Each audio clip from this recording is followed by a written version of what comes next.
Thank you for joining us for another episode of Welcome to tonight's tale. It is hosted by myself, Emily. I'm from Atlanta, and I am joined by my beautiful co-host, Eric from New York, and we are just two friends brought together by our love for Faerie Tale Theatre and the beautiful Shelley Duvall. Always. So tonight we are going to be revisiting the episode of Cinderella, which is always a personal favorite of yours and mine, and I think many Faerie Tale Theatre fans. Yeah, it's definitely one of the first ones I always think of when I think of the series. Absolutely. It's a classic episode. So what is kind of the first thing that jumps to your mind when you think of Cinderella, Faerie Tale Theater's Cinderella? Well, it's just a sweet version of Cinderella. It gives off very fall vibes. Oh, yeah. For me, at least. And I think it's one of the more atmospheric ones. I think very similar to Beauty and the Beast because we get a lot of exterior shots of the house and, Cinderella being outside. And we don't really get a lot of the exterior shots in a lot of the episodes. That's true. I hadn't thought of that, but you're right. Like, we see her in the garden a lot. Mm-hmm. We see her at the clothesline. Mm-hmm. That's true. I hadn't thought of that. And also the autumn vibe. Remember the prince's ball, the theme of which was autumn. When I first think of this episode, I immediately think of Jennifer Beals, who was, I think, straight off of Flashdance at that time. Mm-hmm. I remember Matthew Broderick, who was still in his Ferris Bueller type glory. They were both so young. They were really, really young. And Eve Arden as the stepmother, she springs to mind a lot because I remember her having a lot of great sharp lines. How familiar were you with the source material, the original tale? I tend to think there's really two classic versions of Cinderella, the French version, the Charles Perrault version, and the Brothers Grimm version. I think as a child I was more familiar with the Charles Perrault version because they had, obviously book versions of that. I definitely remember there being a Charles Perrault version that I had read as a child that was like a picture book. I was actually the complete opposite. I grew up with the Brothers Grimm version, which is pretty different. The Charles Perrault version, that's where you get the fairy godmother and the glass slipper and midnight and the pumpkin. That's all Charles Perrault. The Brothers Grimm was a lot darker. It's interesting to see how those two versions, which seem very different, actually do align very well. Going back to our rewatch, we rewatched the episode tonight. Well, in our rewatch tonight, we definitely got to relive a lot of the very iconic lines where we definitely got to watch Eve Arden just chewing up the scenery. Oh, she was. She definitely was. Just hamming it up. She was loving it. You could definitely see she was having a great time. Oh, and Jennifer Beals never looking more innocent. She's like the definition of doe-eyed with those big brown eyes, and Matthew Broderick looking so innocent. The whole cast was just charming to rewatch. So I'm going to go back to the very beginning of the episode, and as always, our episode starts with an introduction by our beloved Shelley Duvall. And she appears at the hearth, which is, of course, a classic Cinderella setting. She's got the hearth, there's the broomstick, and she's sitting in the cinders and appears in a little firework and looks lovely and a little underdressed as far as Shelley's appearances usually are. Normally she goes for the whole Hollywood makeup, and in this one, I think very wisely, she chose to play it down a little. She was just a little cinder in the fireplace. It turns into a little firecracker. Yeah. Yeah, I love that. It's nice to have some help from a fairy godmother once in a while, but this lucky girl rises from the ashes to discover she only needs to be herself to find true happiness. And a prince. Cinderella. After Shelley poofs out, we have the cast list, and we have the opening narration by the great late Joseph Mayer. He does a beautiful narration throughout the episode. If his voice sounds familiar, he also played the Sultan in Aladdin and His Wonderful Lamp, which we talked about a couple weeks ago. So I think he was a great choice as the narrator. He was actually an Irish actor, but he sounds kind of more English in this, but I think he did a beautiful job. We see Cinderella at the window, as you said, an outdoor set, and it starts with the king's messenger delivering the news that her father has died. We see Eve Arden taking the note away from Cinderella. Eve Arden is in the world's worst wig. I remember when I was a kid, I'm like, is she wearing yarn in her hair? I didn't understand the curls. It was such a terrible wig, but I get that it wasn't chosen for realistic purposes. It was for comedic purposes. And then we also, in that quick shot, we get an introduction to the two stepsisters, played by Jane Alden and the great Edie McClurg. So good. And neither of them really have much lines in this, but they're hamming it up, and we get a very good feel for all four of those female characters. I mean, within like 30 seconds, we understand how each of these women operate. Oh, no! Oh, oh, it's your stepfather. He's dead. So the stepmother, with the help of her two daughters, began immediate preparations for a most impressive funeral, making sure that all the right people would be in attendance. And over the top, beautifully over the top. Cinderella doesn't even have a line here. We don't hear Cinderella talk until the next scene. Well, actually, no. The next scene is her sitting at the cinders. Crying, and we have the narrator explaining that she's the only one who truly mourned the death of her father. Right. Everyone else was about how big of a show they can make out of this. The scene after that is where we have Cinderella walking in. She's the only one dressed in black, which kind of symbolic, maybe a little over the top, but it worked. Yeah, she's the only one mourning. I can't believe my father's really gone. It's difficult for us all. Well, enough gloom for one day. So they start to divvy up the household chores, which of course means Cinderella doing all of them. The sweeping, polishing, cleaning, scouring, dishes, trash, gardening, bed making, and various miscellaneous chores, including laundry and everything else, will be done by Cinderella. Any questions? I wrote down during the rewatch, Eve Arden, beloved character actress. She was hysterical in so many movies. She could be dramatic. And I've seen so many of her performances, but when she was... Principal in Grease. That was what I wrote down. That was exactly what I wrote down. Because when she was dealing out all of Cinderella's chores, I'm going, out of all the roles I've seen her in, she is reminding me most of the principal in Grease. Mr. Nagarelli. I know. That was exactly the first role of hers that jumped to mind right there. And I will be in charge of being in charge. I love it. So funny. Arlene, you shall be wearing the latest fashions. Oh, no. Bertha was in charge of taking baths, brushing her own hair, and maintaining an attractive appearance, to which Edie McClurg has the great line, "See, I'm not complaining." Then Arlene was in charge of relaxing, wearing fashionable clothing, and occasionally answering the door. Oh, Mother, I hate that door thing. All right, Cinderella, you'll answer the door. So funny. God so bless her. Yeah, that's funny. You and I both had the same thought. The principal in Grease. That's the role that this most brings up to mind. She's like acting this exactly the same way. Like it's so campy and so funny. And it so works. Yeah. It so works. Okay, so Cinderella tries as politely as she can to object to doing everything.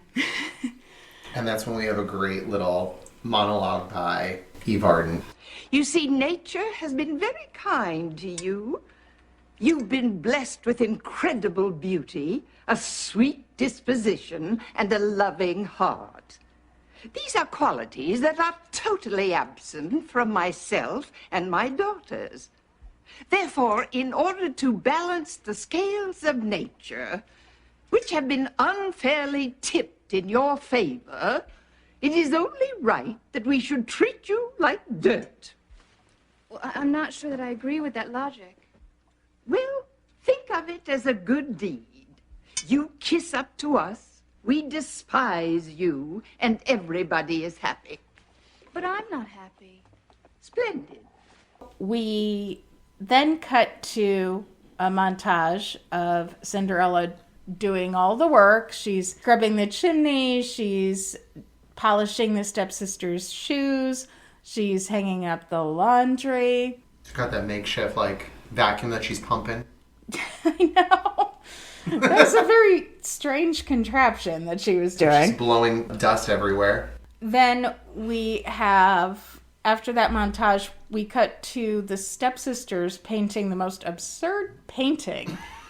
I've had some weird bonding projects with my sister, but I've never painted her Holding grapes holding over her grapes, face. making a fish face. Hey, you know what? They're bonding. I give them credit for sister bonding time. Yes. That was just a hilarious visual gag. Cinderella, answer the door.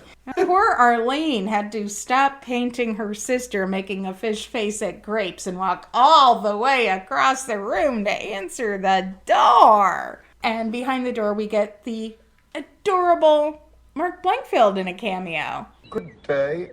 My name is Edgar. Is Cinderella about? What's it to you? Well, you see, we went to school together many years ago, and I just got back into town and thought I'd stop by and surprise her.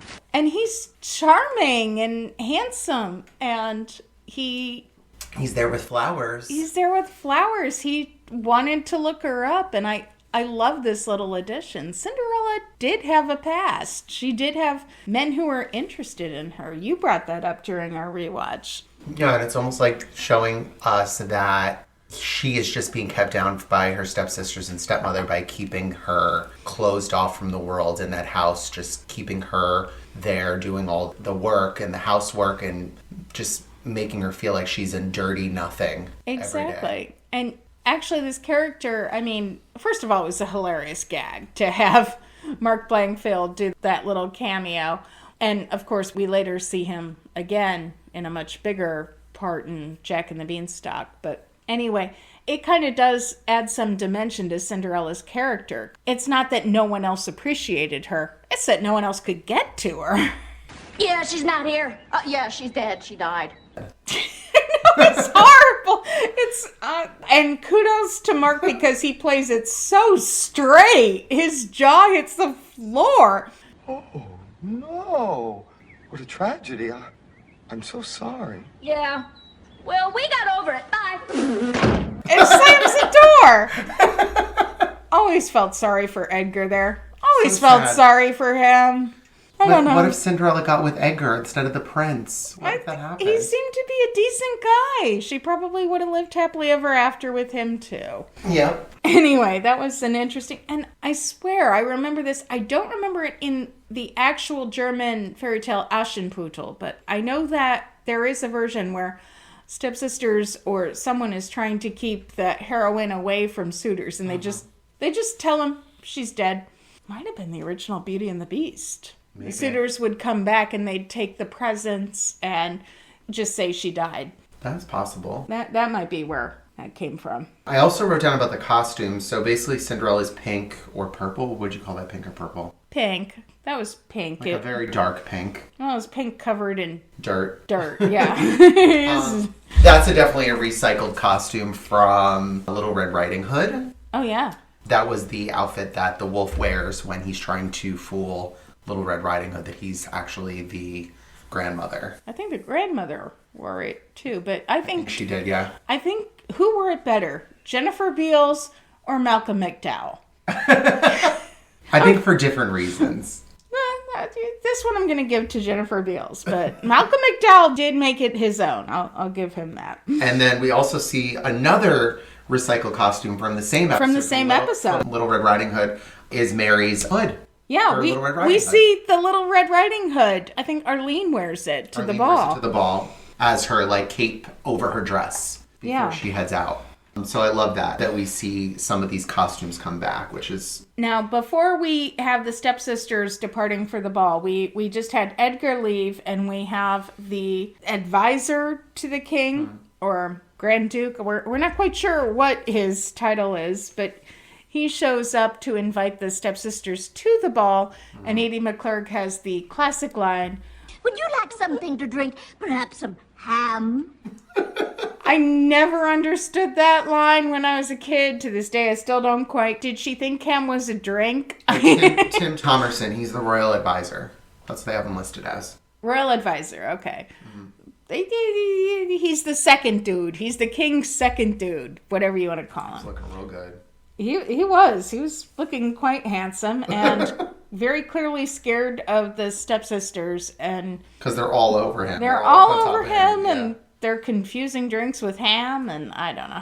He's like, what? Where did I walk into? And he does his job. He invites them to Prince Henry's autumn ball, the theme of which is autumn. And guests will be entertained by the music of Arturo and his band of merry cellists. And if you haven't seen Arturo and his band of merry cellists, well, you haven't lived. And Arturo, fun fact, is played by Charlie Dell, who is in many episodes of Faerie Tale Theatre. We see him pop up many times. Is he in Princess and the Pea? He's in Tale of the Frog Prince. He's in The Nightingale. He's in Princess and the Pea. Yeah, I remember him in Princess and the Pea. In Tale of the Frog Prince, Charlie Dell plays the page. Yeah, and he played... He goes, they brought you a gift. In The Nightingale, he's... I don't remember him in Nightingale. Yeah, Nightingale, he's the chef. When he comes in, he goes, stuffed with a goose. Stuffed with a... Remember when he brings out the food for the emperor? Oh, vaguely. That's him. And then he's also in Princess and the Pea. Now, I remember him in Princess and the Pea. And in Princess and the Pea, he's the servant. Yeah, he held the royal handbook on his back. God, we know all these. It's so sad that we know all this. It's not sad. It means we're true fans. But all of these references you'll get later on in our podcast when we go to those episodes. Because we've seen them all. We've seen them all many, many, many, many, many times. We have them going to the ball, Uh-huh. and it cuts to the stepsisters getting ready for the ball. And there's a very famous shot of Edie McClurg being laced into a corset. And I give so much props to Edie McClurg for allowing herself. She's a very lovely woman, and she is shot completely like a clown. And I give her real credit for that, because... But who puts someone in a corset sitting down? That's a good point. That's a good point. Scarlett was holding a bedpost. Rose is holding a bedpost. Most women would be, yeah. Most famous corset scenes from Gone with the Wind, Titanic, they're holding a bedpost standing up. Yeah, because you're lacing your waist back. You need to have, yeah, you're right. That's a very good point. They're doing it for comedic effect. But, Oh my God, that's funny that you caught that. And she honestly is not that big. No, she's not. But the way they filmed her, and I mean, kudos to her for allowing herself to just be the clown. I love that. Lucille Ball was actually a beautiful, glamorous woman, and she had no problem with making a clown of herself. So I totally respect that. Now, we have the beautiful wisdom of Eve Arden. And remember, girls, don't act too smart. Men are intimidated by intelligent women. What do you mean, intelligent? Oh, never mind. And Eve Arden takes a look at her two daughters and realizes this is not something she needs to worry about. She's like, never mind. Too funny. Okay, so there's a scene, Cinderella wanting to go to the ball, and this was actually something I noticed in the original fairy tale. Mm-hmm. In the German fairy tale, she wants to go to the ball the second she hears about it. She wants in, and I don't blame her. She's like, my life is pretty up the crapper, and here's a chance where I can, call the shots, I'm in. So Cinderella, or as they call her, little Ash girl in the German version, she's all in second she hears about it. Now, in the French version, she has two names from her two different stepsisters. The nicer stepsister calls her Cinderella. The older, meaner stepsister calls her Cinder Slut. Now, that might vary on translation, but that is... The older stepsister was meaner and called her Cinder Slut. The younger, nicer one called her Cinderella, which, wasn't a ton better, but it was a bit better. Anyway, in the French version, Cinderella isn't really expecting to go to the ball. It's like, oh, one more function I'm not invited to. It was such a non-event, but the stepsisters kind of make a game, and the stepmother kind of makes a game going, hey, maybe you should go. Could I? And then they start to mess with her like that. And that's what kind of planted the seed in her mind that she should go. And I kind of saw that with the Faerie Tale Theatre version, where it was the stepsisters going, what will you be wearing to the ball, Cinderella? Oh, I just assumed I wasn't going. It was the stepsisters planting the seed, because it didn't even, and I think that makes more sense. It wouldn't even occur to her that she'd go. And in the Disney version, you have the stepmother that tells her that she can go if she does all of her chores. Like, she likes a whole list of things for her to do if she can, and then she'll be able to go. That's the German version. And they were like, which was like, well, how am I going to do this and finish my dress? Yeah. In the German version, it's, I want to go. Well, pick out all the lentils from the hearth. Which is the version they use for Into the Woods, yeah. Yeah. And Into the Woods followed the German version pretty closely. Yeah.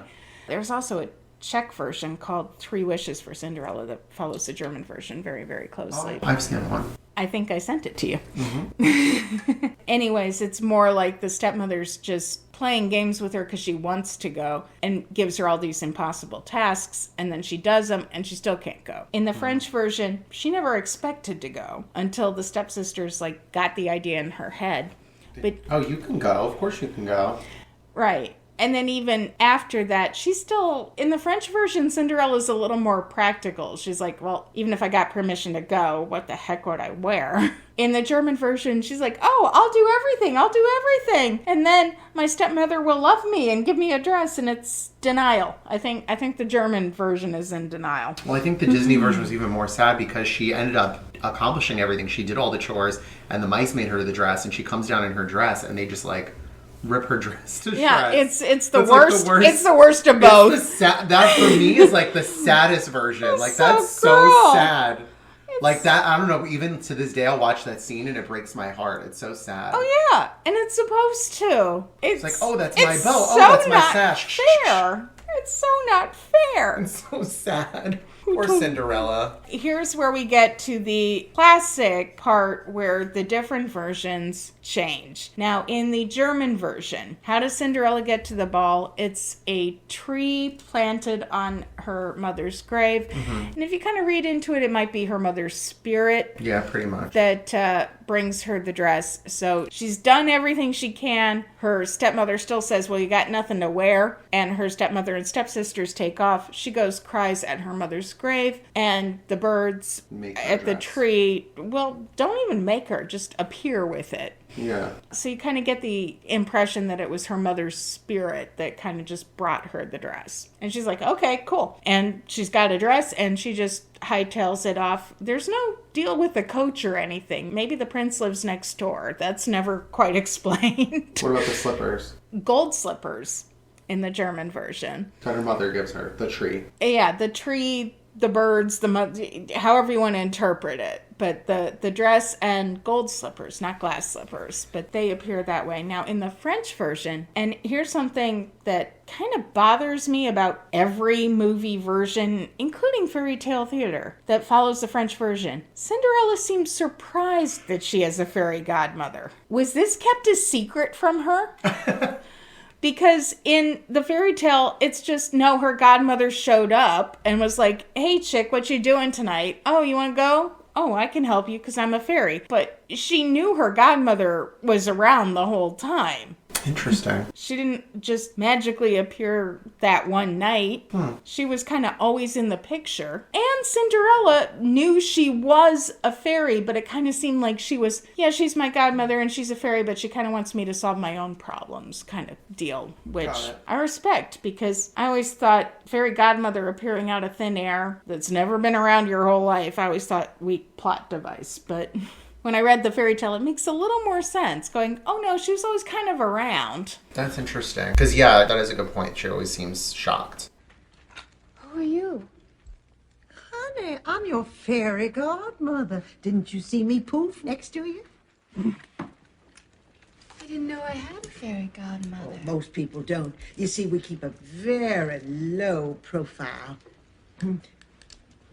And we're very selective about when and where we offer assistance. Yes, we have the great Jean Stapleton appearing in a cute little special effect in a rocking chair. I love her. She just always gives such good feels. She's putting on a good Southern accent. I live in Georgia, I can say. I think she did a pretty good Southern accent there. Definitely affected, but it was a good accent there. I'm not quite sure why they made that choice, but probably for comedic effect. She could deliver her lines a little more sing-song. And then we have her making the pumpkin into a carriage for Cinderella. Right. I pointed that out, that we've never seen them clean out the pumpkin. I've never seen that in a movie, but No movie version. No. I mean, I honestly thought, before I reread the Perrault version, I thought they just invented this for Faerie Tale Theatre, to make it funny. They're digging out a pumpkin, but it was actually mentioned in the Perrault version that she took out the guts. I mean, not like actually digging out with her hands, but they mentioned that she just used the rind of the pumpkin.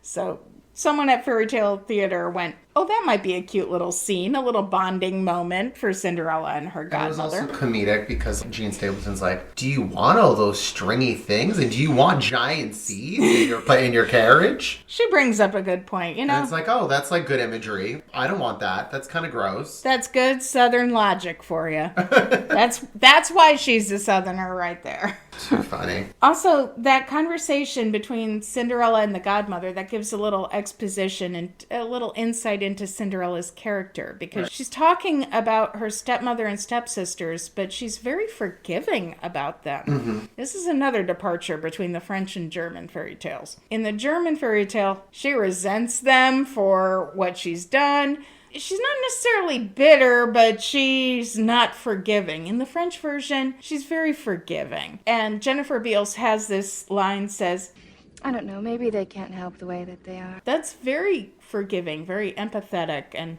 And I think that's supposed to be the message in Cinderella, is like, I heard some critiques where they're like, well, Cinderella's just a pushover. Basically, it's saying, oh, you should just sit around and wait for your prince. No, Cinderella persevered and she made the best out of her situation, and she thought to be kind was the way to get through life, and to be understanding and kind. Yeah, I think this is the ultimate difference between the two versions and why I always differentiate them. I think the message between the French version is more good things come to those who wait, be kind, it comes to those most rewarding. And the German version is more about karma.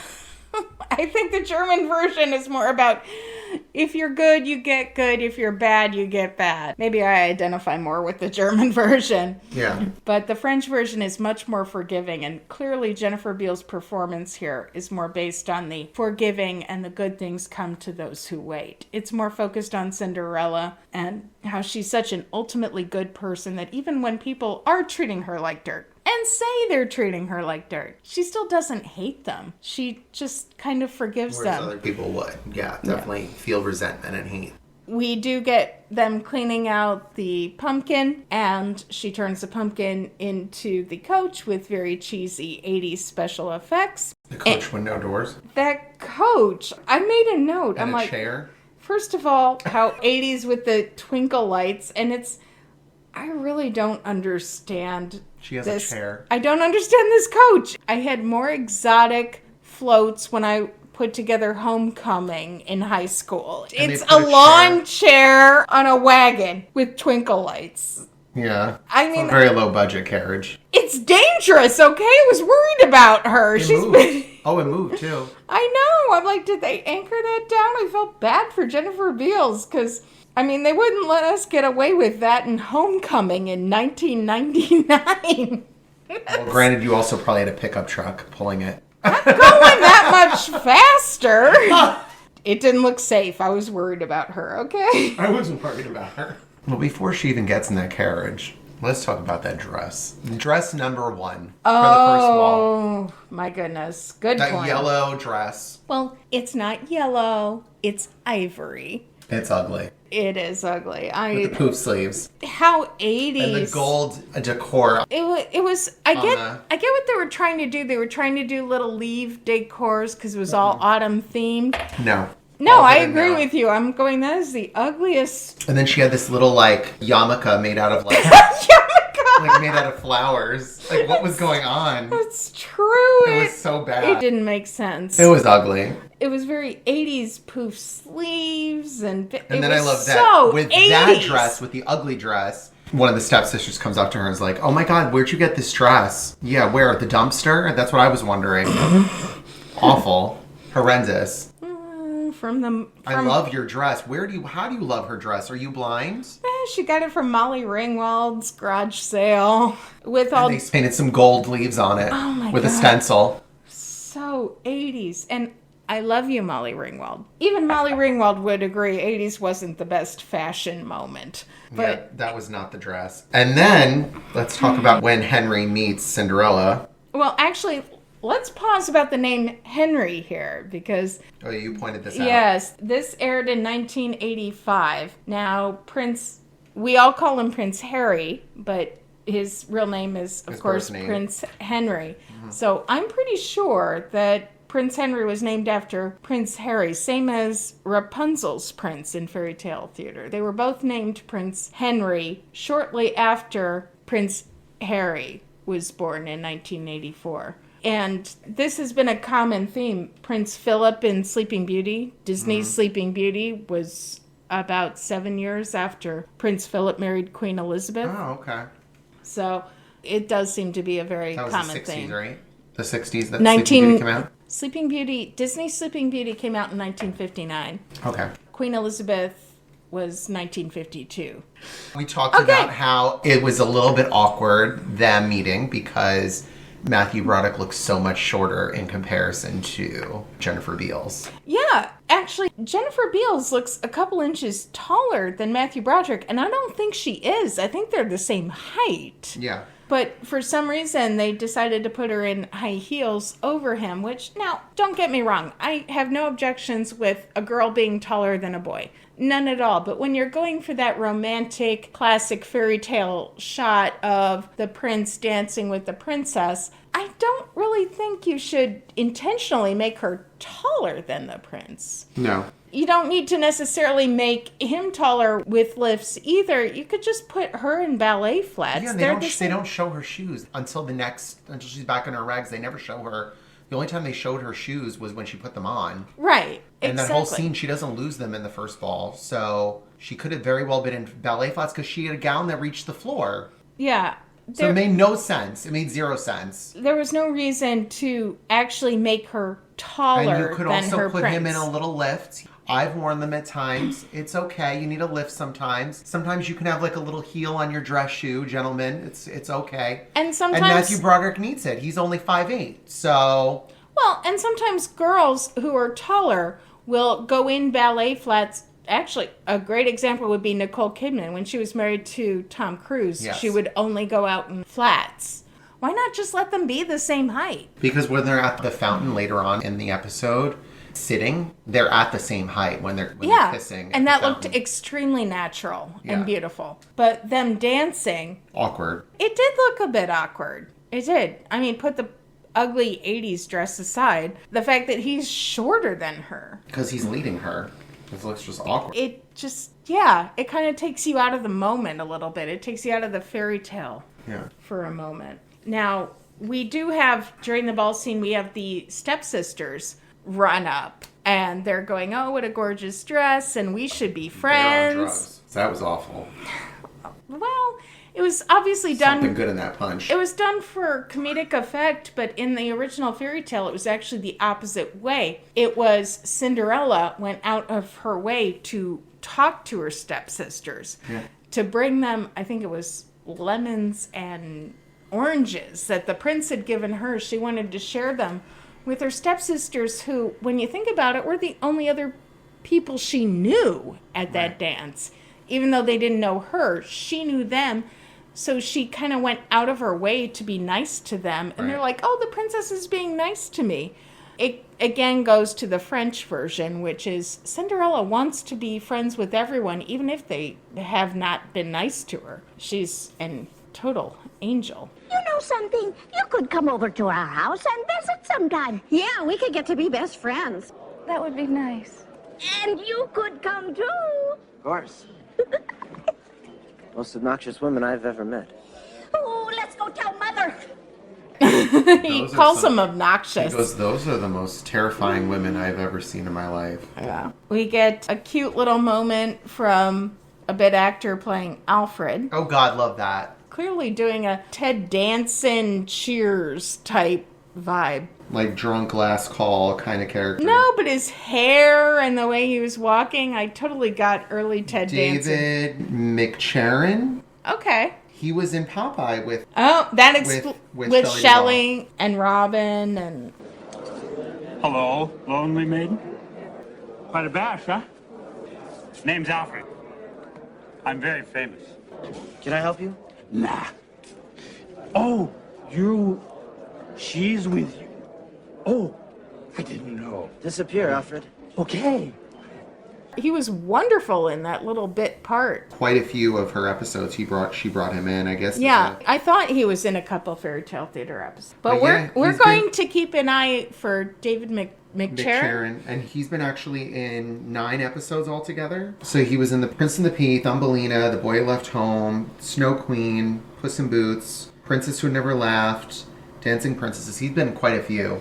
Okay, so we're going to keep an eye out for him in our upcoming episodes. Okay, we have to watch out for him because he's a little, even that little bit, he's a bit of a I know, sealer. he only had 2-3 lines, but everyone remembers him. So he did a great job, and I guess he must have been a friend of Shelley's.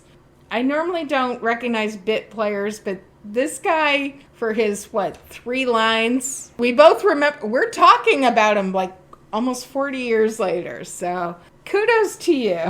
Yeah, he did steal that little scene right there. He absolutely did. We move on. Cinderella and her prince have their dance. Midnight, which is only in the French version, as I recall. In the German version, she just is ready to leave and wants to leave so she can beat her stepmother home. Oh, she doesn't have a deadline? No, she just wants to beat her stepmother home. Oh, that's smart. But anyway, in the French version, it's midnight. So they danced... She runs away. She does get home. She changes. Her godmother's waiting for her.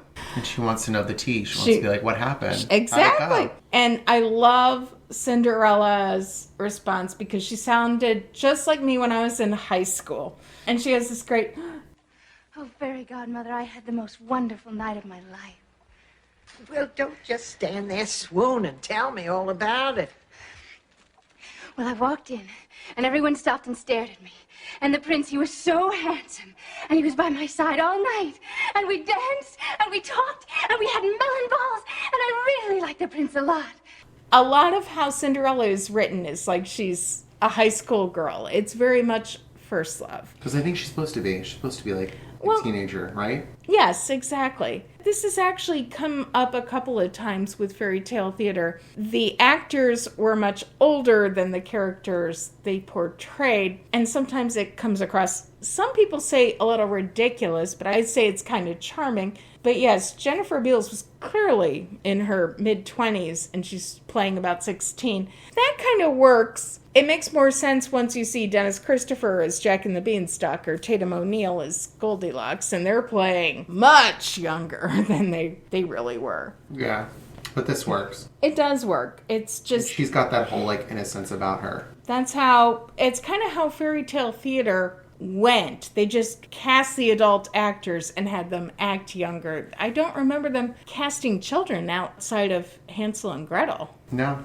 So... Yeah, no. That was the only children episode, yeah. Yeah, at least the only one that jumps to mind. You have the child in Pied Piper. He was a child. Right, but okay, there were some supporting characters. Yeah, but not main characters. Yeah, Hansel and Gretel is the only one I can really think of where they actually cast a child actor. The rest, they just cast adult actors acting as children, and that's clearly what they were doing with Cinderella Paul here. Rubens as Pinocchio. And you clearly have Jennifer Beals and Matthew Broderick acting as if they're about 10 years younger than they actually were. But it works because they're very like Sin And they're committed. Yeah. They are totally committed, and you can kind of buy it that they'd both be so sheltered. The prince would be sheltered in his castle, and Cinderella was clearly sheltered. It works. So our next scene, we have the king, played by the late, great James Noble, who stole every scene he was in. He was wonderful as with the his king. bottle of liquor that he's carrying around. During our rewatch, I never noticed that he was carrying around a bottle of liquor. I love that. I mean, he was clearly playing it drunk. No, I hate him too. About 5-10 minutes of that chit-chat, yakety-yak. I'm gone. I go off to the kitchen, sniff a little brandy. Have you ever talked to that chef, Jacques? He's a heck of a nice guy. Love that. You know, the prince is like crying because he just lost the love of his life, he feels like. Okay, we've got the heartbroken prince, and I mean, it's such a cute moment. We've got the heartbroken prince. He met the love of his life. She ran away. We got his tipsy father, and you know what? He might be tipsy, but he is calling it out. Old hard to get play. He's calling it out. He's actually extremely wise. Well, you know, she likes to come to parties. Throw another party. Let's have another ball. So actually, he's the brains behind it. So Henry agrees and says, prepare the melon balls. And they agree they will do another ball next week because the king's tired. I love that he's like, keep the decorations because I will save a little money. He's a cheapskate. I love that. The king's a cheapskate. Good for him. Save the taxpayers' money. So that's great. So then we get, I guess they just jump ahead to the next ball. They don't even waste any time, really. Yeah, not really. Oh, should we talk about the ballroom set? Oh, yeah, you love that. Oh, I love it because it's very clearly recycled, or will be recycled. I'm not sure which came first. I think Dancing Princesses came later. It came later. It's one of the last episodes. Right, but Cinderella and Dancing Princesses clearly have the same ballroom. They just, in Cinderella, they had the steps going down, and Dancing Princesses, they had the steps going up. But the same minimalist sets. With the drapes. With the drapes and the little flower arrangements in between the columns. I mean, very clearly. We cut to Cinderella back at her house. The second ball is in full swing, and she's going, please, where are you when I really need you? And she shows up. Where is your faith? Cinderella's on top of it this time. She's got the pumpkin already carved out. She's got the rat and the mice all in little cages. I admire this. This shows she's a go-getter. So we get to the part with the second ball, and the fairy godmother gifts Cinderella her second dress. We love that dress. We like that one. It's a good one. It's beautiful. It's actually not dated. I mean, 1985. The first one looked really dated. This one, I think, is very timeless. Yeah, and she's pretty, and she's in white, and it's flowery, and it's really pretty. It was beautiful. And we have her going off on the same dangerous coach that I still feel nervous about. If I were Jennifer Beals, I wouldn't have felt great, just even in that little shot going forward all at 12 feet. And her and the prince at this point are dancing cheek to cheek. Well, before that, she arrives. He's waiting outside for her. Yeah, the king's she might not show. Well, I'll be in the kitchen. I love the king. Hanging out with Jacques. Yeah, so Cinderella arrives, and they're dancing cheek to cheek. And the father, and the king is bothering them. And he's like, are you going to introduce me? He's like, Father, we're dancing. Oh. He's like, well, I'm the king. You should introduce me. He's like... And Cinderella is the polite one here. And he's like, come back later, please. A very teenager response. Dad, leave us alone. The king's like, no need to get huffy about it. It's really cute. It's a cute little scene. And then I pointed this out to Emily, that scene very much, the following scene where they're at the fountain and they're kissing at the fountain is very reminiscent of the Disney version where they're at the fountain. Oh, 100%. And the moon. It was like an homage. Yeah, it's very much an homage to that. I thought the dialogue in that scene was kind of uncomfortable. Yeah, it was weird. Yeah, thank you. Thank you. I thought it was. It's supposed to be all romantic and everything, but... Do you know anything about kissing? Yes. I'm almost certain it has something to do with the lips. Like mine? Yes. They get very close together. Almost touching. Oh, no. Please. I No don't like one it. no one ever tried that line. I don't That want it. line will not work. No, I don't like it. It made me very uncomfortable. It was cringe. Thank you. We did not talk about this during our rewatch, but apparently neither of us liked it. I've never liked it. It's uncomfortable. Because they're really cute up until that interaction. That interaction's very cringe. It is. And I don't know who wrote it. That's not good. this is one time where I think the actors were all on point. The director was all on point. The music, well, I guess there wasn't music, but the art direction, The was music all was cute. The waltz, that was cute. We liked it. But I'm saying that fountain scene, I don't think there was any I was music. singing it before to you. Yes, he was. Yes, he was. We like Cinderella's waltz. He serenades me sometimes. But anyway, that fountain scene. Awkward.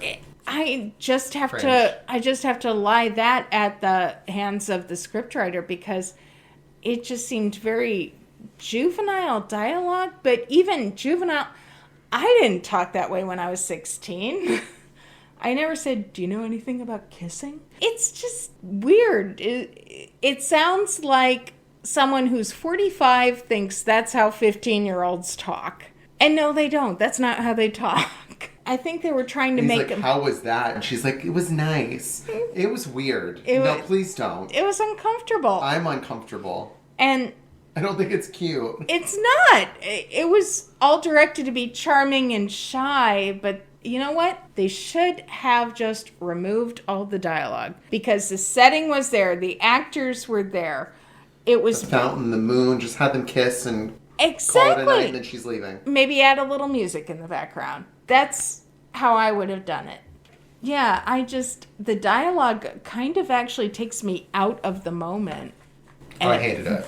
Yeah, we're in complete agreement. That fountain scene is kind of uncomfortable. So then at this point, Cinderella makes her exit because It's midnight. At this time it's midnight. Of course, kind of convenient. And she darts for it and leaves behind her shoe infamously. Well, first she runs through 3 different copies of the same set. Yeah, they just did takes of her running through the same set. Yeah, that ballroom set, they just changed the lighting and she ran through it 3 times. But I guess that's a palace. Get a cute... It's the palace, Emily. Use your imagination. It's the palace. The palace just has a bunch of empty ballrooms out front. I'm confused. Open ballrooms, open concept ballrooms, where it's all open to the outside. Okay, I really want to see what this palace looks like because it just looks like a bunch of empty rooms. I don't understand. I'm confused. So she leaves and she leaves behind the shoe. And I love the joke. Like the king is like, You still don't know her name? What have you been calling her? Hey, you? Good point, actually. He goes, the king brings up a good point. Well, she left her shoe. He goes, well, it's most certainly not mine. Oh, that wasn't the king. That was the advisor. The advisor, yeah. Because he's going, have you been here? Well, actually, my prince, sir, he's, and he whispers, okay, so he had a little bit of a... So funny. And then he finds this glass shoe and he's going, not mine. He said it a little too quickly. He goes, well, I think she left her shoe. He goes, well, it's most certainly not mine. I don't know. Might have been his dates. We never saw his And he's date. just like staring at the shoe where it's like right by his face. I'm like, is he going to smell it? Okay. Like, what's going on here? And in the French version, it's weird too, because in the French version, he gets the shoe and he stares at it for hours. The ball is still going on and he's staring at a shoe. Everyone's going, oh, he's in love with her. And I'm going, he's got issues. Now, in the German version, the reason she leaves the shoe is because he saw her trying to escape, so he tarred the steps. And she got stuck. That's how she lost the shoe. Yeah, they do that in Into the Woods, too. Yeah, I love that. It makes more sense. In the French version, she just runs away and falls out of her shoe. That's kind of smart. He was trying to trap her there so she wouldn't run away again. This is one time where the German version makes more sense. But the French version, she just slips out of her shoe, which is what happens here. So the prince finds the shoe, and in the fairy tale just stares at it for the rest of the night, which apparently the other ladies of the court find romantic. I find it disturbing. But he's got a foot fetish. Yeah, apparently. So then he goes on to making everyone try on the shoe. Yes, and that was the king's idea. And we pointed out there's this one lovely Asian lady in a geisha outfit. I know, and she's wearing the same exact outfit at both balls. And I'm going... And it's clearly not her. And he still makes her try on the shoe. I'm like, first of all, the prince is pretty thick that he clearly can't remember the face of the woman he's in love with, but... not her race. Yeah, that's what I said during our rewatch. I'm like, is it too much to ask that he'd remember her race? But the irony is she was in this She's geisha in the costume. exact same dress! All three scenes. The first ball, the second ball, and the slipper trying scene. it on. She's in the same dress, and he still hasn't figured out that that's not her. All the royals from the ball. They're all in their same gowns. That's true. It's like, no, it's not that girl with the green dress. No, I remember her. No, you don't? Do you have amnesia? You don't remember any of these people. It wasn't Nancy Lenehan. We saw Nancy Lenehan. Oh, we love her. She played the sister in Beauty and the Beast, and she played a fun lady at the ball. She showed up in the same dress. Henry talked to her in that dress, but no, let's have her try on the shoe. I've always thought the Prince and Cinderella was pretty thick, but this... Dumb. Yep. Oh, and we haven't even gotten to when they try on the slippers, because that's when the German prince is really thick. Yeah, so explain about that. Explain about the differences, because we get to the scene where the stepsisters try on the slipper, so that's where the versions differ. Oh, definitely. Okay, and this is where a lot of people get uncomfortable about the German version. Because the French version actually pretty much follows... Faerie Tale Theatre follows the French version pretty closely. The German version is pretty brutal. We have... The first stepsister, she gets to take the shoe into another room with her mother, which, first of all, I kind of wonder about that. And she can't quite get her foot in the shoe, so her mother says, just chop off your toe. Mm-hmm. I mean, you'll be carried around. Why not? You'll be carried around everywhere. She says that. You'll be carried around everywhere. You don't need your baby toe. Just chop off your toe. And she does. And she's bleeding as hell, but she got her foot in the shoe. And the prince, who is, as we've established already, not the brightest bulb in the pack, goes, oh, she got her foot in the shoe. I'll marry her. And takes her away and doesn't get very far before the birds at Cinderella's mother's graves, the same one who provided the dress, go, hey, dude, look at the shoe. She's bleeding. It's clearly not the right girl. And the prince is going, well, I missed it, but the birds told me that you're not cool. Oh, look at the blood. So he takes her back. Someone's thick. He's really thick. And then he takes her back, and the second stepsister goes into the next room. And now she can get her toes in, but her heel's sticking out. And her mom comes up with the wise idea, just chop off part of your heel, which she does. And she's bleeding, but she can still get her foot in the slipper. And Prince goes, hey, you got your foot in the slipper. You must be the girl. And again, the birds go, dude, she's bleeding. Not the right girl. Yet again, Prince can't figure out that this is not the woman you fell in love with. This is very incendiary. There's a lot of blood on the shoe. There's a lot of blood on the shoe. Prince does not pick up on things. He literally needs birds to tell him, because birds telling him is easier than looking at the shoe of the one that, Prince is dumb. But he's a prince and he's rich. But anyway, so the birds tell him that he still got it wrong, go back. So he goes back, and this is when Cinderella steps forward, and she's able to put her foot in the shoe, and he takes her away, and the birds go, you got it right this time, finally. And everyone, including me, breathes a sigh of relief. So in the German version, he marries Cinderella after he realizes she got her foot in the shoe without cutting something off. Thank God. Mutilation, we don't like it. Yeah, and at the wedding, the birds peck out the eyes of the stepsisters. Yeah. I didn't say it was pretty. I said it was about karma. In the German version, it's very much about karma. Cinderella, who was sweet and did everything asked, marries the handsome prince, and the stepsisters, who were evil, had to go blind for the rest of their lives. It's brutal, but there's kind of a twisted, ugly logic to it. You get the sense of what the fairy tale was trying to say. In the French version, which is very, very different, the stepsisters try it on, doesn't fit. Cinderella steps forward, it fits. She marries the prince, and she arranges for her stepsisters to marry lords the same day. Because, that's nice. Yeah, because she's that forgiving, and she wants, because you kind of get the impression from the story, they were her only friends. She didn't know anybody else. She wanted them to be happy, so she'd at least have some friends to talk to. So the French version was more about forgiveness. The German version was more about karma. I kind of like how Faerie Tale Theatre played it a little bit in between. She tries on the slipper. She's recognized as the princess. And they're turned into rabbits, but just for 24 hours. Just until midnight. Just until midnight. So they get a little bit of the taste of their own medicine, but it's just temporary. I thought they kind of played it nicely in between, because no one wants them to just be forgiven for being brats. They do kind of deserve a little bit of revenge, but... When she realizes that, this is with the fate that Cinderella is going to be, married to the prince, she's like, well, Cinderella, what are you going to say about your loving family? What are you going to say about us? The great she jumps right to that. What does this mean for us? What do we get, basically?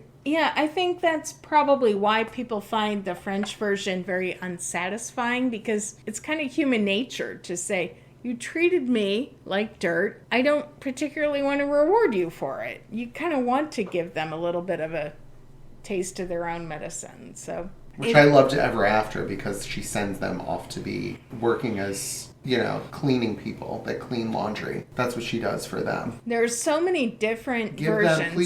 Please award them the courtesy that they've awarded me. Dear listeners, Eric is baiting me to talk about the musical Ever After, which I refuse to take that bait. We're not talking about that, travesty. We're talking about the masterpiece of the movie with Drew Barrymore. We unfortunately saw Ever After the musical. It never made it to Broadway, and it never will. It never will. We can explain it. We can explain in detail why it never will. To get back to what we were saying, there's so many different movie versions of Cinderella, and what happens to the stepmother and stepsisters really varies in every different version. And really she just refuses to talk to them. That's what happened in Rodgers and Hammerstein's Cinderella. She just refuses to talk to them ever again. They're trailing behind her carriage in Rodgers and Hammerstein. You know what I love? She's locked out of the gates. I love Rodgers and Hammerstein's with Bernadette Peters. They're locked out of the gates. She tries to try on the slipper too, the stepmother.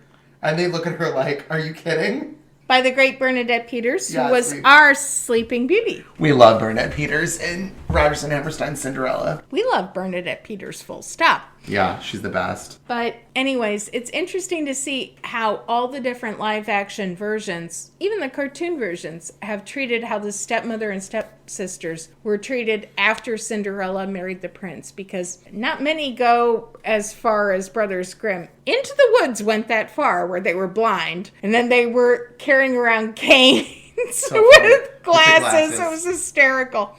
But that's the only one I know that followed that. The rest of them... Disney didn't even tell you what happened Disney didn't tell you, although they made sequels. They made sequels, so we kind of knew. Most of the other versions, either Cinderella didn't talk to them, Slipper and the Rose, she forgave him. I'm trying to remember some of the other versions. They all just vary. Yeah, some of them, she turns them into servants like Ever After. Which I love that. I love that karma. Like, this is what you did to me. This is what I'm going to do to you. I'm going to make you into I'm a trying servant. to remember, like, even Ella Enchanted, I think she just let them live their lives. There's so many different versions out there, and I guess it kind of depends on how they frame the story with how they wanted their revenge. Yeah. But that's kind of a very interesting case study. Forgiveness or karma. It's interesting. I love that. And then, I like this version. They just turn into rabbits until midnight. They just get a little bit of let's shake them up a little bit. But I'm sure at the end, Cinderella's just going to... She'll let them go back to their... She'll let them do their best life. Whatever. I'm not sure she'd go as far as marrying them off to dukes. Or inviting them into the castle. Yeah, but... I doubt that. I doubt that too, because you want to forgive, but do you really want to forget? I guess that might be the ultimate theme. But it is all about kindness, like we said. Cinderella is showing that kindness, despite what you're given in life, if you're kind and you overcome your bad situations, you'll prevail. You'll get your happy ending. That's a good thing to remember. It's ultimately not the stepsister's story. It's Cinderella's. And she was a good person, and she looked after people, and she had a good heart, and she was ultimately rewarded. So what happened to the stepsisters? You can change it up. Oh, we forgot to talk about right when she gets back from the ball. And she has a whole monologue where she's talking at the fairy godmother. Oh. She's going, this is unfair that you did this to me. Now, I wish I had never met you. All of that. We skipped over that whole entire part. We did, and anyone who's ever had a broken heart can relate to that moment. Because she's thinking to herself, this is it. This is the last time I'm going to see him. There are no more balls. I wish there had never been any magic. Yeah. Because I'd never know what I was missing. Yeah, that was a really heartbreaking moment. It was sad. It was pretty powerful. That was a one-person monologue by Jennifer Beals. And yeah. I sometimes forget. I will give Jennifer Beals a lot of credit here. She's one of those actresses that is so beautiful that we sometimes forget how talented she actually is. Mm-hmm. And it sometimes gets lost. Like Michelle Pfeiffer would be another one I could say that excellent. She's excellent. Yeah, they are both, just who's jumping to mind, they are both beautiful, beautiful actresses who are insanely talented, but we kind of forget how talented they are because we're so distracted by their beauty. So I give Jennifer Beals a lot of credit here. Mm-hmm. She did a gorgeous job. And she proved that she is a great actress because that was a beautiful monologue. That was her second big role. Yeah. Her big breakout role was Flashdance. Flashdance. What a feeling. Flashdance was her very first big role. And this was her second big role. Well, she didn't have really a leading role before these two. I'm not sure this was exactly a leading role, but It's a leading role. She's Cinderella. Well, okay. I'm not sure it was that attention getting. I know she was in The Bride. But you have to realize this is midway through this series, and at this point, it was gaining traction in this series at this point. It wasn't in the early stages. Oh, I know Flashdance was certainly the reason she was cast. Oh, yeah, definitely, because she was just gaining momentum from that. And I thought that was beautiful inspiration by Shelley to go, oh, beautiful girl in a dance movie? That's my Cinderella. And, of course, we end in the second dress, the pretty dress. That's what she gets put back into by the fairy godmother, so that's always good. Jean Stapleton appears again with that put on southern accent that, it's exaggerated, but I like it. It was well done. It was cute. We love it. So, Eric, our takeaways. What were your favorite things and least favorite things about this episode? Favorite things, I would say the casting. I thought the casting was great for everything. Even the minor characters. Oh, agreed. Even down to Mark Blankfield as Edgar. Wasn't he adorable? I love that. I loved Nancy Lenihan. Oh, yeah. Her little cameo. And, of course, we loved David McSharon. And we loved James Noble. Eve Arden. The stepsisters. Everyone was great. And don't forget our unseen hero, Joseph Mayer, narrating the whole thing. He did such a great job. Back to Aladdin. Yeah, setting the tone. No, I completely agree with you. The casting was perfect. And least favorite things. That dress.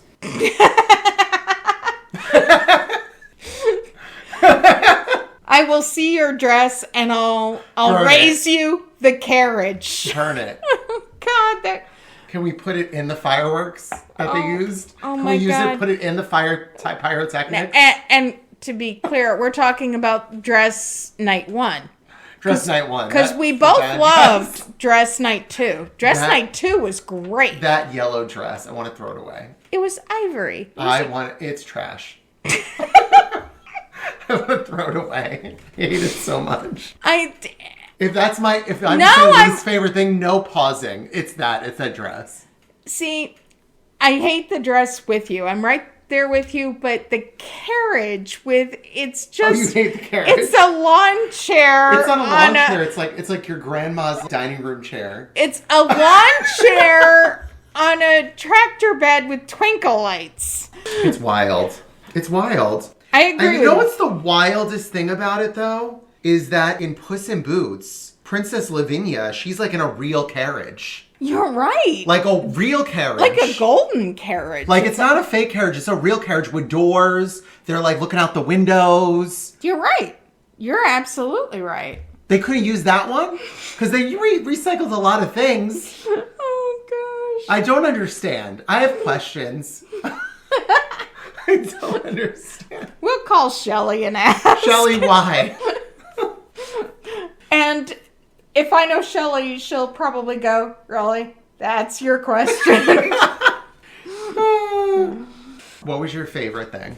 I really do love Eve Arden as the stepmother. I love her just eating it up. I guess I do love the casting because I can't think of one person that was miscast. No, it was perfect. That's it. I really have a hard time coming up with... Eve Arden is one of my favorites. She has some of the best lines. I mean, the Georgia girl in me would critique Gene Stapleton's accent a little bit. I loved it, though. I know, but it was so... A vegetable. A vegetable. No one in Georgia talks like that. No one in Alabama talks like that. But I loved it. It was just like a caricature. It was great. Exactly. I mean... Which is most of the things that when we see her again in Faerie Tale Theatre, that's a full-on caricature too. Like, oh, yeah. When she's in Jack and the Beanstalk, which we'll discuss as well. I can't come up with one part that was miscast. And No.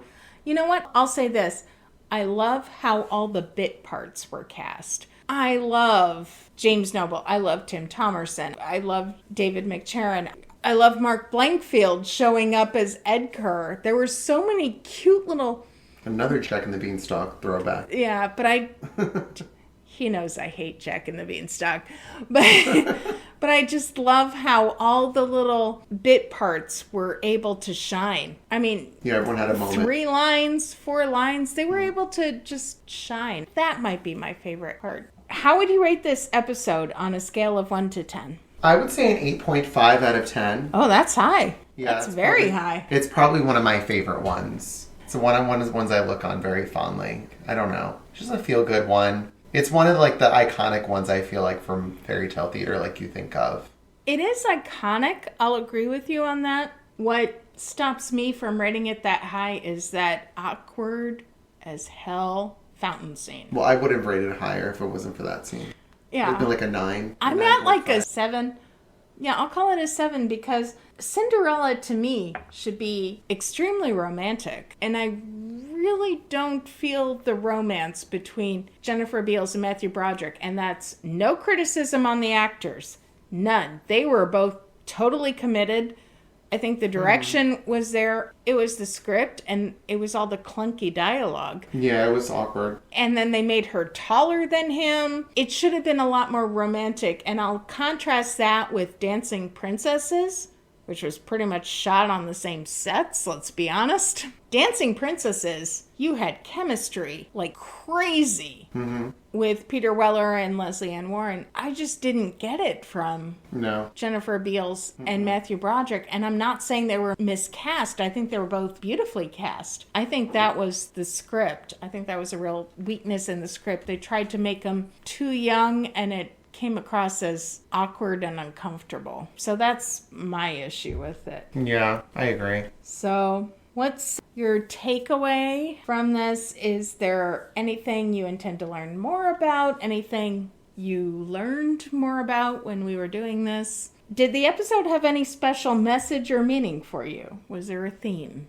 to the fairy tale. Well, I think we talked about the theme is that I know just we did. Cinderella is a story about that kindness always prevails. I feel it's the general overarching theme in all of them. Absolutely. Whereas I feel that there's been some critique in recent years about Cinderella because they're saying like, oh, you know, she was just pushed around and you're basically teaching girls that, you know, we shouldn't really, I don't know if you've ever read about all the pushback about Cinderella, that you shouldn't really teach little girls that their Prince Charming is out there waiting to rescue them. And it's like, that's not the theme in You didn't Cinderella. read Cinderella if that was your takeaway. No one rescued anyone. No, she didn't sit around waiting to be rescued. You know, it happened to befall upon her because she was so kind and so good and did so many good things. And even though she was dealt a shitty hand in life, she just had a positive outlook and continued to be kind to people. I completely agree with you. And when people say that about Cinderella, I'm going, did we read the same fairy tale? Because I don't remember Cinderella sitting at home and the prince just knocking on the door. That's not the fairy tale I remember. I remember Cinderella getting herself dressed and ready and going out and getting her prince. She's a go-getter. She is not waiting around for the prince to rescue her. She went out and got him. Because if she hadn't gone out and gotten his attention, he never would have come looking for her. Yeah, exactly. So I think people are forgetting that part of the story. Yeah, and I think that's like what makes Cinderella always so special for me, is always my favorite fairy tale. So, yeah. Really? This is your favorite fairy tale? Well, yeah. You never told me that. Yeah. Ladies and gentlemen, I never knew this. Yes, it was always my favorite. Well, as far as like fairy tales go, it's not my favorite Fairy Tale Theater episode. No. But definitely my favorite Disney movie growing up. I broke that VHS several times. So did I. I broke mine too. I like ripped. For those of you that are not aware of the struggles of VHS, if you watched a VHS tape too many times, the tape would get worn out and break and rip. I didn't have it break. And then it would get lost inside of the cassette. No, I didn't have it break, but I had to go and turn all fuzzy and everything. It broke. It legit broke. Oh, mine didn't break, but it got so warped that we couldn't watch it after. We watched it so many times, it just got worn down. Yep. The struggle. Yeah. Oh. Before the days of streaming, ladies and gentlemen. Now you can just stream. There's no breaking things anymore. We are the generation of VHS. Yes. But there was something special about that. And about looking for these episodes that we couldn't find. Although Cinderella was always one we could find. This one was always one that was readily available, Yeah, I I was think. able to find that one. That was an easy one. Not like Princess and the Pea, that some of us spent years and years and even wrote to Shelley Duvall to try and find. And it was worth it. I found Shelley Duvall before I found that VHS. Different story. All right, so I think... We shouldn't go anywhere without reading Emily's review from her. I was hoping you'd forget this part. We always do this. It's tradition. Tradition. That's a kind way of saying he tortures me with every episode he finds this. So, to those of you who don't know what's going on, back in the day, I put up a Fairy Tale Theater website. I guess it was the first, or at least one of the first. Yeah, one of the first. Websites dedicated to Fairy Tale Theater. I put this up, I want to say 1996 or 1997. Something like that. I was a teenager and I wrote reviews for every single episode back in the day. And I have not reread these reviews, but Eric has found them and he likes to read them to me. On every podcast. So that's... It's become a tradition. I am not in favor of this tradition, but Eric is a big fan of this part, so... The quote you chose was obviously from the Fairy Godmother. You always put a starting quote that I guess like is the standout quote. Wait, no, I remember what I put. The cake was already made. You did it all yourself. The cake was already made. All I did was add the frosting. I love that. I think that's a great quote for the Fairy Godmother. The cake was already made. All I did was add the frosting. That's exactly what the Fairy Godmother did. So you gave this 3 stars. Okay, but I guess I gave it a 7 out of 10. I guess I'm still kind of there. You wrote, Cinderella is probably the best known and best beloved fairy tales around, the oldest story in time and the most commonly adapted story in history. Every girl in the world has hope for her own Cinderella ending. This production is simply charming. Oh, Jennifer Beals is the sweetest Cinderella ever. She is. She's very doe-eyed. I'll give you that. Beals' portrayal is sweet and genuine. She does not allow her character to appear dumb, as is often the result. Do you agree with that still? I think so. She doesn't appear dumb. I don't think Cinderella ever But comes I don't across think, dumb. yeah, that's what I'm struggling with. I'm like, I don't remember Cinderella. Snow White comes across as dumb. Cinderella, not so much. Yeah, no. Put upon, yes. Dumb? No. In Matthew Broderick, they found the perfect Prince Charming. He's cute, he's suave, he's adorable, he's charming. Well, I think any girl would gladly run away from the cinders to dance with him at a ball. Well, I wouldn't. Yeah.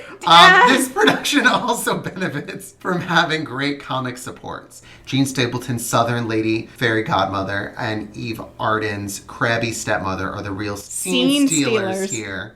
Edie McClurg also has a great time as one of the stepsisters. Costuming is great, sets are top notch. Okay, I'll change my mind on that one. And the music perfectly sets the tone to this winning piece. This production is a treat from beginning to end. Well, I stand behind most of that. I don't like that I didn't pay tribute to... All the supporting characters? No, Jane Alden as the other stepsister. She deserved... Jane Alden was good. Yeah, she deserved as much kudos as Edie McClurg. The music... Mother, I hate that door thing. What do you mean intelligent? I mean, she deserved as many kudos as Edie McClurg. I was probably just more familiar with Edie McClurg at the time. The costuming and the sets I gave... Costuming is great. Sets are top notch. Uh-huh. Did I see the same coach that you saw? I guess you were kind back then. I think I was probably still swept in the magic. I also, keep in mind, this was over 20 years ago. That ivory dress wasn't as dated then as it is now. But I still say she was sitting on a lawn chair on a parade float. Yeah, that was rough. Actually, as far as my dated reviews go, I'm standing behind most of that. Yeah, that was pretty good. Except about wanting to run away to the ball with Matthew Broderick. Well... He was alright. And compared to other princes, we're going to get to hot princes, ladies and gentlemen. They're smoking princes out there. Oh, yeah. Oh, definitely. I'm not naming names, but Treat Williams, you know I'm thinking of you. Jeff Bridges. Treat Williams. Jeff Bridges. Treat Williams. Rex Smith wasn't too shabby, though, either. No, Rex Smith was great. That was good. Chris Reeve. Yeah, that was real good, too.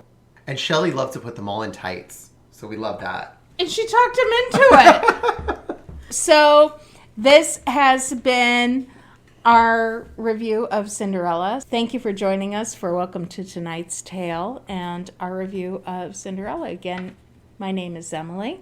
And my name is Eric, and they all lived happily ever after. And join us for tonight's tale when we review The Dancing Princesses. Thank you. Thank you, and good night.